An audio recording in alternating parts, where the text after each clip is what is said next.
সেখানে বিজেপির কর্মী সমর্থকরা আমাকে ঘেরাও করে ডাং তাড়া লাঠি নিয়ে তেড়ে আসার চেষ্টা করে।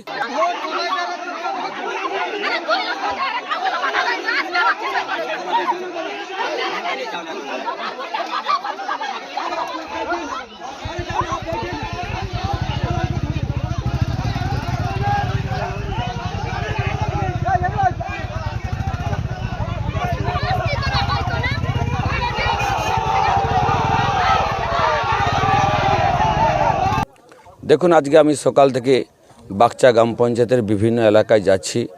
কয়েক জায়গায় বিক্ষিপ্ত ঘটনা ঘটেছিল।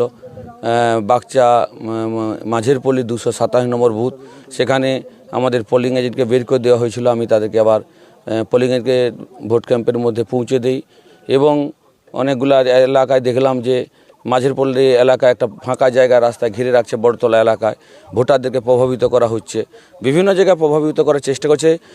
যখন বাগচার আমি গড়ামহাল বুথে যাই 234 নম্বর বুথে, সেখানে বিজেপির কর্মী সমর্থকরা আমাকে ঘেরাও করে ডাং তাড়া লাঠি নিয়ে তেড়ে আসার চেষ্টা করে।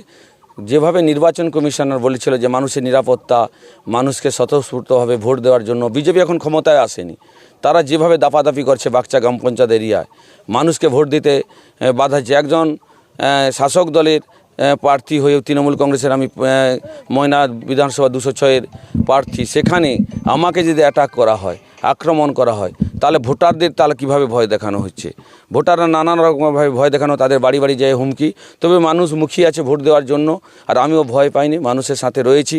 ময়নার মানুষ চায়, বাগচার মানুষ চায় শান্তিপূর্ণভাবে ভোট, কিন্তু বিজেপি এখানে হামলা করছে, নানাভাবে মানুষকে ভয় দেখাচ্ছে। তার প্রতিবাদ আপনারা পাবেন। কিন্তু নির্বাচন কমিশনের কাছে আমি আবেদন জানাই, আপনারা যেভাবে মানুষকে আশ্বাস দিয়েছিলেন সেভাবে এলাকায় পুলিশ প্রশাসন নেই বা কেন্দ্র বাহিনী রাস্তার মধ্যে নেই।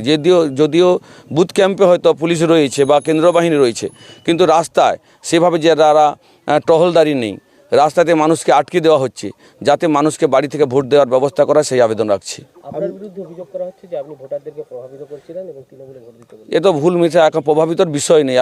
মিডিয়ার সামনে আপনারা সাংবাদিকরা তো রয়েছেনই, সেই সাথে আমি তো একাই যাচ্ছি, এখানে প্রভাবিতর কি বিষয় কি আছে? কোনো আমার কারোর সাথে কথাই বলি না, কোন মানুষকে কথা বলেছি এমন কিছু যদি থাকে প্রমাণ দেখান। আমি ভোটারদের যে ক্যাম্পেও যাচ্ছি, শুধু পোলিং এজেন্ট আসছে নাকি ভিতরে বলে পোলিং এজেন্ট থেকে থাকছে, যেখানে বেরিয়ে আমার ভোটের ক্যাম্পে আমি কোনো জায়গায় যাইনি, বাদ থেকে দেখে খোঁজ নিয়ে চলে যাচ্ছি। সব মিথ্যা অভিযোগ। না, কি বলছেন? ওই যে আপনাকে ধস্তাধস্তি করেছে এবং চিৎকার করলেন। বিজেপি তো আর কিছুই নেই, শুধু ভুলভাল বকছে। যে চোর নিজেরাই তো চোর। আর আমাকে ময়নার মানুষ চিনে, আমাকে সমাজসেবী হিসাবে সবাই চেনেন, আর মানুষকে আমি ভালোবাসি, এটা হচ্ছে আমার কাজ। আমি চোর নয়, বদমাশও নয়, গদ্দারও নয়। আমি মানুষের লোক হতে চাই, মানুষের ভালোবাসা চাই। সবাই ময়নাবাসীকে আমার আবেদন, আপনারা নির্বিঘ্নে শান্তিতে ভোট দেন। আমি আপনাদের পাশে যেন বিগত দিনে যেমন ছিলাম, আগামী দিনেও থাকবো। আপনাকে কি আক্রান্ত করা হয়েছে? ঠেলাঠেলি অনেকে উপক্রম করেছিল, কিন্তু যে আমি নির্ভীক মানুষ, সৎ মানুষ, সেই জন্য আঘাত দিতে অনেকে ভয় পায়। ঠেলাঠেলি হস্তাহস্তি করেছে, ডাঙও তুলেছে, আঘাত করতে ভয় পেয়েছে, করেনি। মিথ্যা কথা আমি কোনোদিন বলি না। তবে আক্রান্ত করার চেষ্টা করেছিল। সবার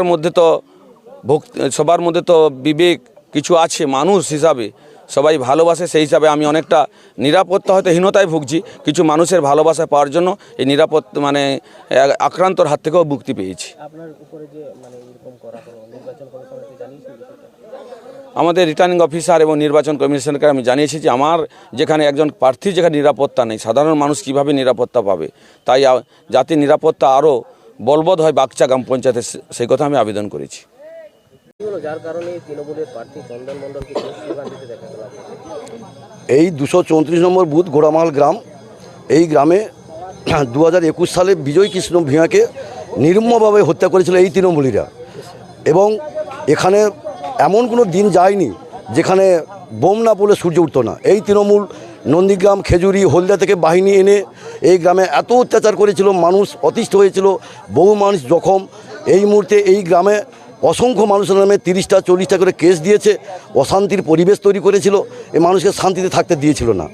আমরা এই বাগচা অঞ্চলে আজকে 2.5 বছর বিজেপি অঞ্চলে থাকার জন্য আমরা কিন্তু টোটাল এলাকাটাকে আমরা শান্ত রেখেছি এবং পাশে আমাদের ভগবানপুর থানা, পাশে সবং থানা, তারা আমাদের বাচ্চা জনগণকে দুহাত তুলে আশীর্বাদ তুলেছে যে দীর্ঘদিন পরে বাচ্চা ঠান্ডা, আজকে রাতে ভিতে আমরা যেতে আসতে পারছি এবং এলাকা ঠান্ডা, এইটা আমাদের ধন্যবাদ দিচ্ছে। আজকের যে পরিবেশ, আজকের যে ভোটের দিন, এখানে যারা বিজয় কৃষ্ণ ভূঁইয়াকে হত্যা করেছিল নির্মমভাবে, তারাই কিছু আজকে মানে জুলুমবাজি করে লাঠি ডাঙলে তারাই সারা রাত্রি তাণ্ডব করেছিল এবং তারা এসে আজকে এখানে ভোটের লাইনে এসে তাণ্ডব চালাচ্ছে এবং চন্দন মণ্ডল তৃণমূলের প্রার্থী, উনি এসে এখানে হুমকাহুমকি ধুমকাধুমকি করেছিল, তাই এবং ভোটের প্রবচন করেছিল, ভোটকে প্রভাবিত করেছিল, তাদের লাইনে তাদের লোককে তাদের বলছে এই জোড়া ফুলে ভোট দেয়, জোড়া ফুলে ভোট দেয়, এই বার্তা করেছিল, যার জন্য এখানে জনগণ, সাধারণ জনগণ এখানে কিন্তু মানে রেগে আগুন, বলে প্রার্থী হয়ে এখানে কেন লাইনে দাঁড়িয়ে কথা বলবে বা যারা খুনি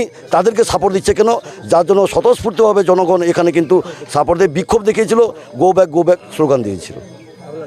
আমার নাম ধ্রুবচরণ রাউত, আমি এই 234 নম্বর বুথের ভোটার।